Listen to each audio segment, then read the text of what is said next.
हम सब जानते हैं कि हम जिस समय में जी रहे हैं वह कलयुग कहलाता है। ऐसा बताया जाता है कि कलयुग की आयु 4,32,000 वर्षों की होती है और अभी कुछ 5,000 वर्ष ही हुए हैं।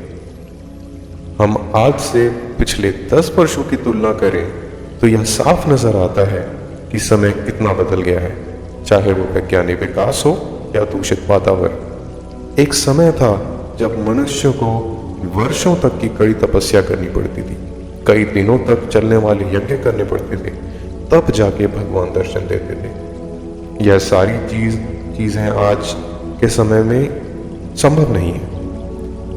मैंने सुना था कि लोग एक मुद्रा या आसन में स्थित होकर वर्षों या महीनों तक बिना खाए पिए तपस्या करते थे।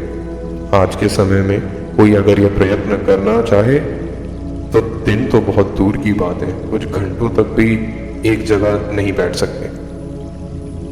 अब आप सोचेंगे कि अगर यह सब संभव नहीं है तो भगवान की प्राप्ति कैसे हो।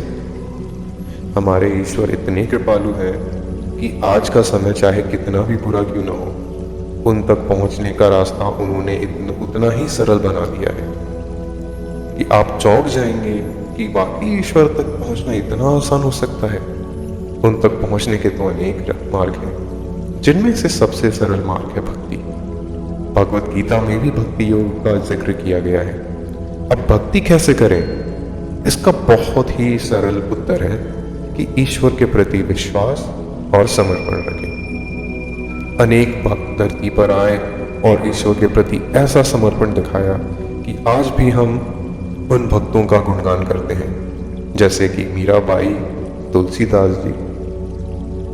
भक्ति मार्ग इतना सरल है कि आपको सिर्फ और सिर्फ अपने जीवन रूपी गाड़ी ईश्वर को समर्पित कर देनी है, फिर देखिए आपका जीवन कैसे संवरता है। एक सत्संग में चर्चा हुई कि हम ईश्वर को सिर्फ अपनी इच्छा पूर्ति और दुख दूर करने तक ही सीमित रखते हैं। उदाहरण के लिए हमारे निजी जीवन की सारी सांसारिक इच्छाओं के लिए, जैसे अच्छी नौकरी या व्यापार, अच्छा घर, अच्छा जीवन साथी, और बच्चे हुए तो उनका अच्छा भविष्य, और सबसे महत्वपूर्ण सारे दुखों से मुक्ति। हमें यह कभी नहीं बताया गया कि हम ईश्वर को अपने जीवन में ऐसे पा सकते हैं जैसे कि वो हमारे दोस्त, भाई बहन, माता पिता, या आप उन्हें जिस रूप में भी देखना चाहें हम उस रूप में ईश्वर को पा सकते हैं। आप उनसे ऐसे बात कर सकते हैं जैसे आप किसी व्यक्ति से बात कर रहे हो। कहते हैं कलयुग केवल नाम आधारा, सिर्फ ईश्वर का नाम लेने से ही वो मिल जाते हैं। सुना है कि ईश्वर का नाम ईश्वर से भी बड़ा होता है। आपको प्रभु का जो भी नाम पसंद आए वह नाम जपते रहें, ईश्वर अपने आप कृपा करेंगे। हमें सिर्फ धैर्य के साथ उनका नाम लेते रहना है।